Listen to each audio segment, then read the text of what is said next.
Well, hello, welcome again to our reading of the Greek New Testament, reading the book of Revelation, and I'm up to chapter 14, verse 9. Kai allos angelos tritos ekolouthes en autois legon infernae megale, etis proskune totherion kai ten ekona autou, kai lambane karagma epi tu metopu autou e epi ten kera autou, kai autos pietai ektu oinu tu thumu tu theou, tu kekarasmenu akratu interpoterio tes orges autou, kai basanistesetai en puri kai theo enopion angelon hagion kai enopion tu aniu. So a long sentence here, and another angel, a third one, we've already had mention of the others earlier, followed autois them, akoluthio takes a dative, so followed them legon, speaking, or speaking with a great voice, so speaking with a loud voice. And this is what he says: if anyone proskune worships, now normally proskuneo takes a dative, here it's followed by an accusative.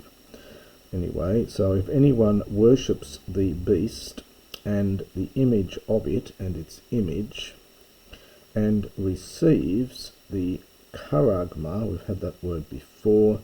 This is the sign, the mark from karasso, a verb meaning to scratch, and then comes to mean a mark on his forehead or on his hand.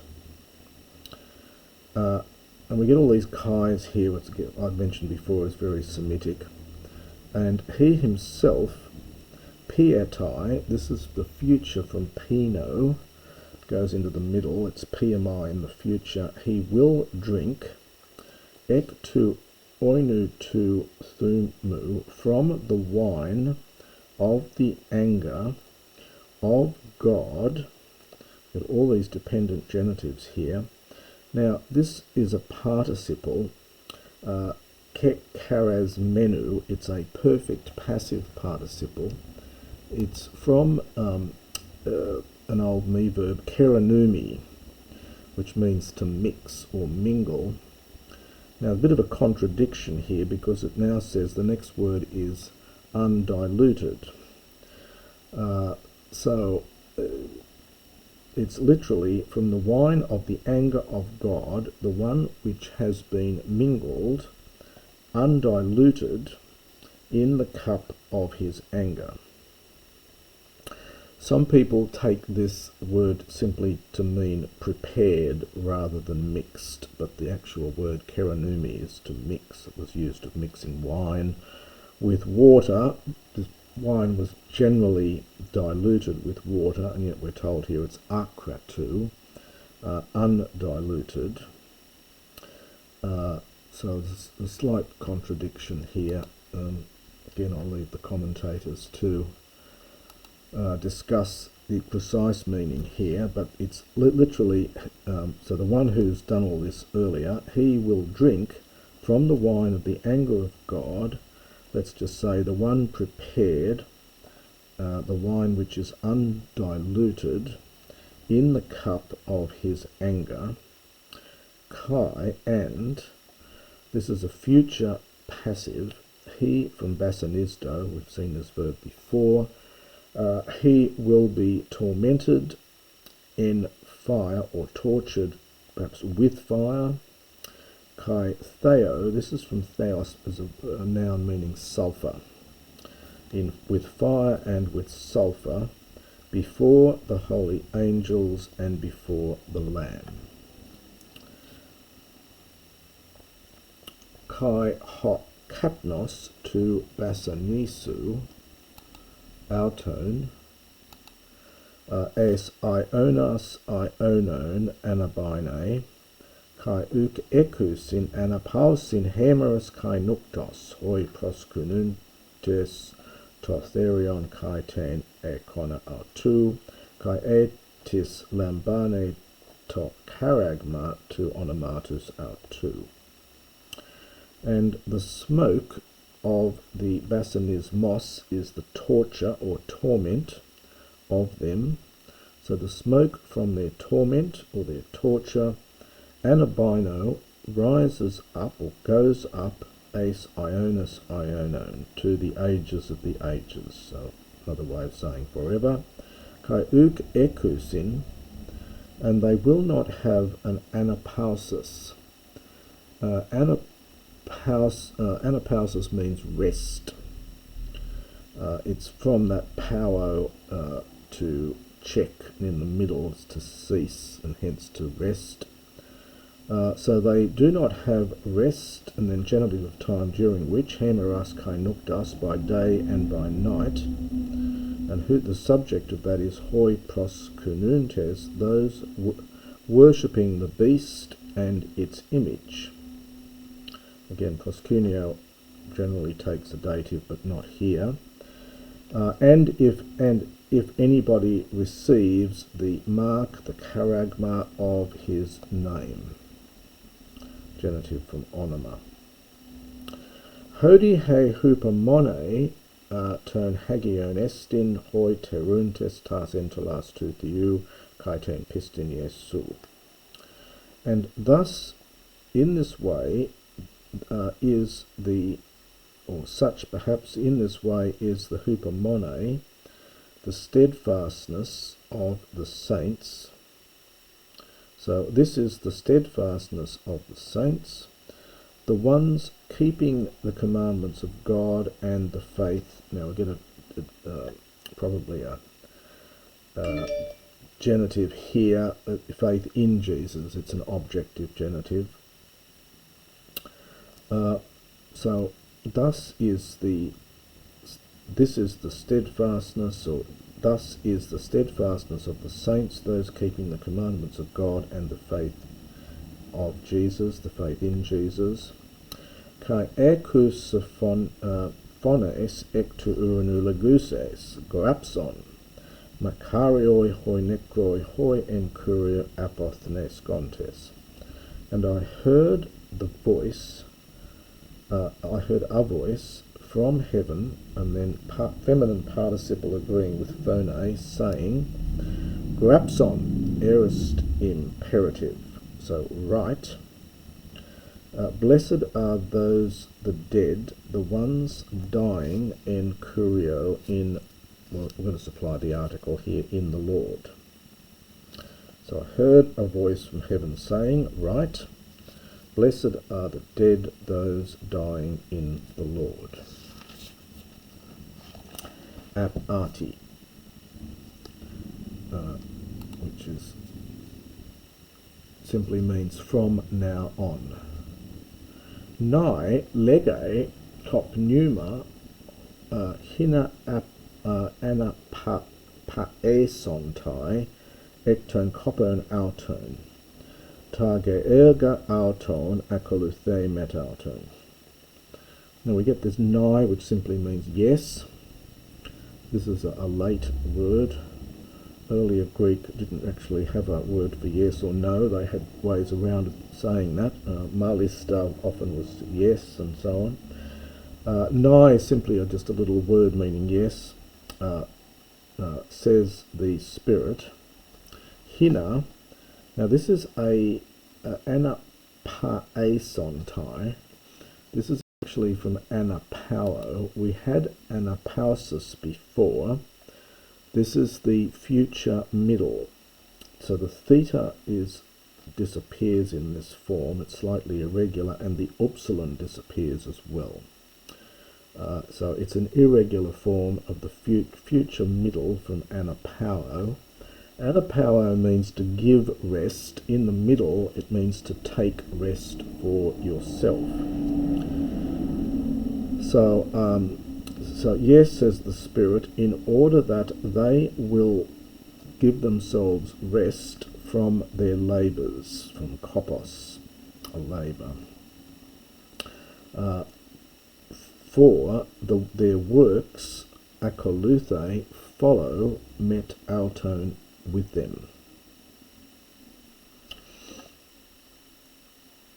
Kai adon, kai idu nephele luke, kai epite nephelen kathemenon homoion huion anthropu. Ekon epites kephales autu Stephanon crusun, kai epite kairi autu drepanon oxu.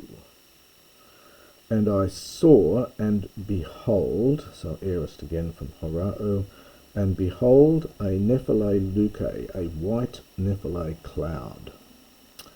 Kai epite nephelein kathemenon homoion, and upon the cloud there was, understand, someone sitting like the son of a man. Now homoios often takes a dative, but not here, probably because this is in apposition, I think, with the kathemenon. So I saw, and behold, a white cloud, and on the cloud, and sitting on the cloud, was someone like to a son of man. Ekon epites kephales autu Stephanon crusun, and having upon his head crusun, this is from that crusus, that contracted second declension adjective, a golden crown or garland, and in his hand drepanon oxu. Oxu is sharp. We get oxalic acid, for example, from in English. So oxus, it's a third declension noun, adjective. Oxus, this is the neuter here because it's agreeing with drepanon, which is neuter. I think from memory it's tot drepanon. Yes, it is. I can see it down here.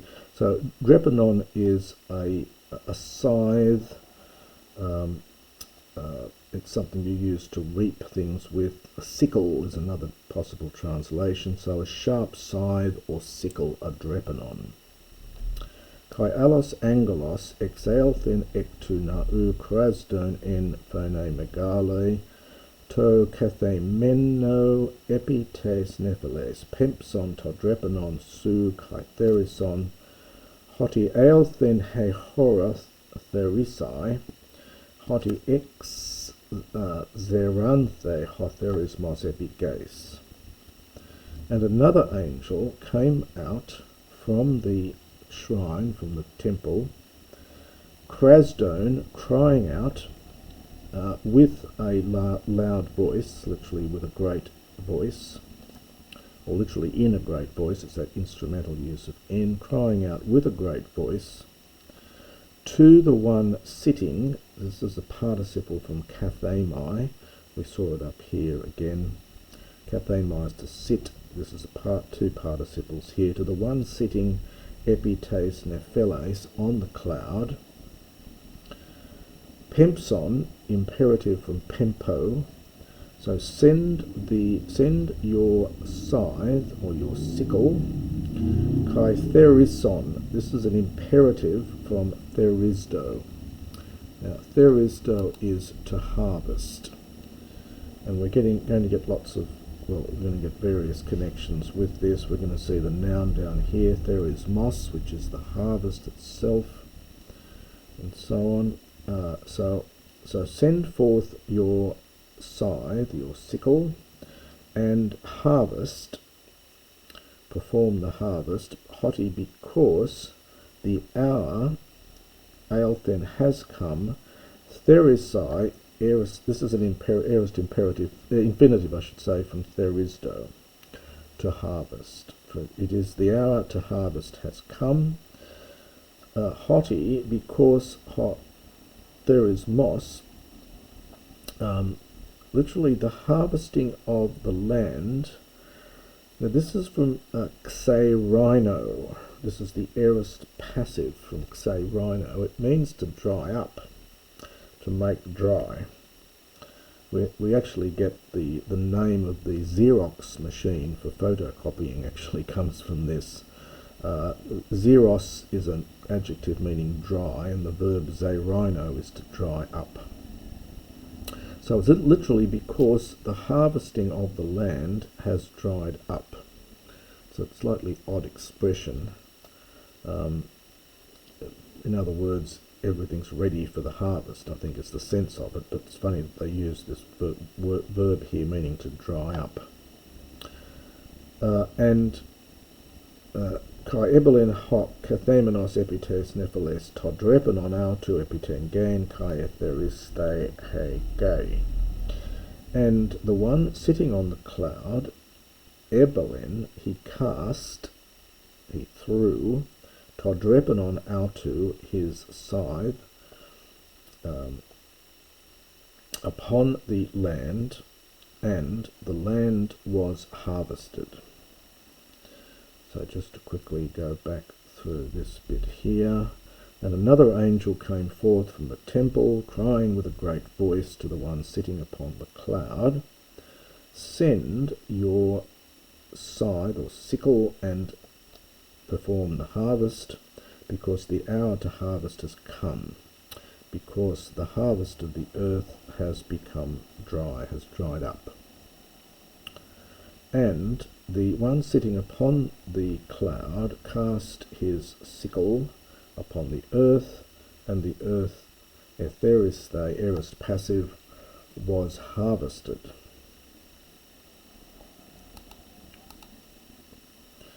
Kai allos angelos ex aelthen ektunau tu ento urano ekon kai autos drepenon oxu.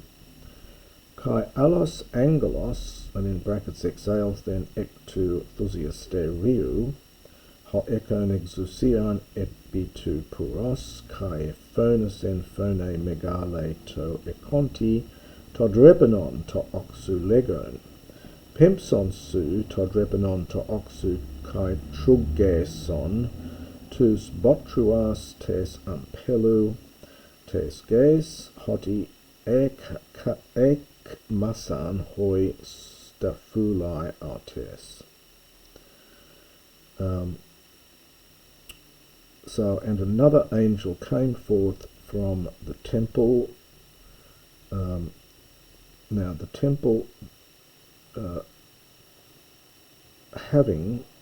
the temple, the one which was. This is in apposition with this one. So this is the holy temple in heaven.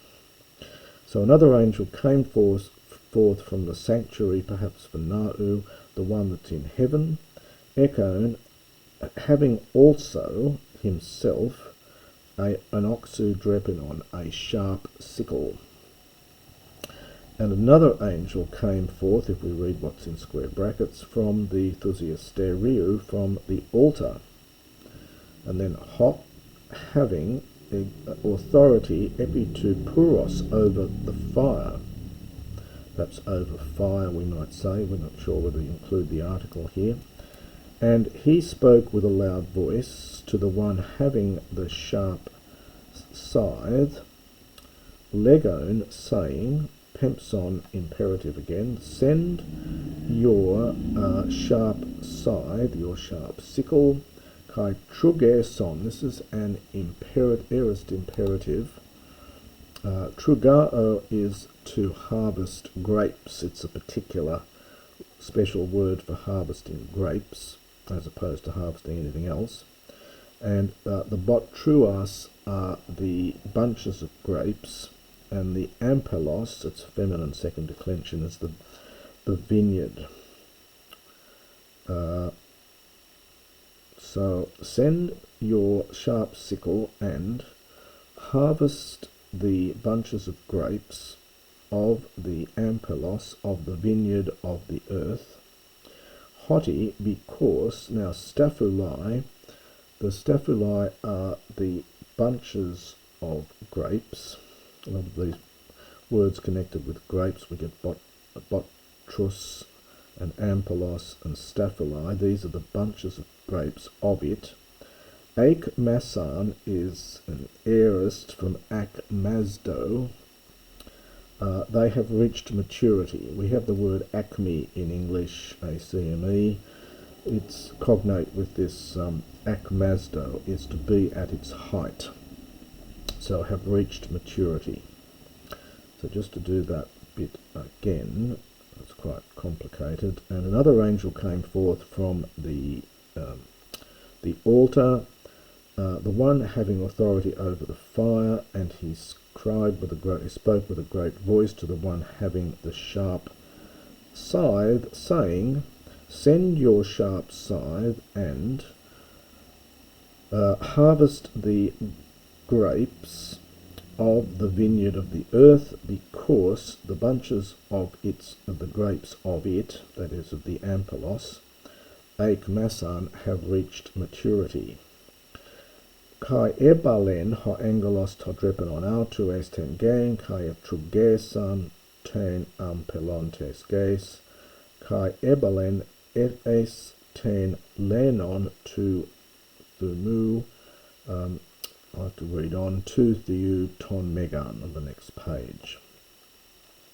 So the angel cast, aorist from bellow, his scythe, the drepanon, the sickle, onto the earth, and there's that trugao verb again. It's an alpha contract verb, meaning to harvest the grapes. And he harvested the vineyard of the earth, ten amphilos, another one of these second declension feminine nouns, and he cast it as ten lenon into, this is the wine press, another one of these second declension feminine nouns. It's lenos, but it's helenos, the wine press. So he cast it into the wine press of the anger to Theou ton megan. Now we have a slight grammatical problem here in that the ton megan, it must be referring back to the lenon, which actually is feminine. So slight grammatical infelicity here. You'll notice there's variant readings where people have tried to correct this to megalane to make it feminine, but it may simply be, you often get these lapses in grammar in later Greek. So he cast it into the wine vat of the anger, to the great wine vat of anger of God. Kai epatethe helenos, exothen tes polios kai exalthen haima ectes lenu akriton kalinon ton hippon apostadion kilion hexacosion. And the wine press, this is from patio, which means to walk, but this is the aorist passive here, and it can mean to walk, it can also mean to trample. So the wine press was trampled, or was trodden, which is what you did. You put all the bunches of grapes into the wine press, and then you stood on them and trampled them to get all the wine out, often by just using your feet. So the wine press was trodden ex othen, outside of the city. Kai exalthen, haima, and blood came out from the wine press. Akriton kalinon, literally as far as in other words, up to a height of the kalinon are the bridles. The kalinos is a bridle, I think, or a bit, the thing that goes into the horse's mouth. So as far as the bridles or bits of the horses, and then we get apo in the sense of as far as, and it's 260, sorry, what am I saying, 1,600 stades. 1,600 stades, which apparently is about 250 kilometres. It's quite an excessive amount. So just to repeat that bit again, the wine press was trodden down, outside of the city, and blood came out from the winepress as far as perhaps as high as the bridles or bits of the horses, as far as 1,600 stades. And that is the end of chapter 14.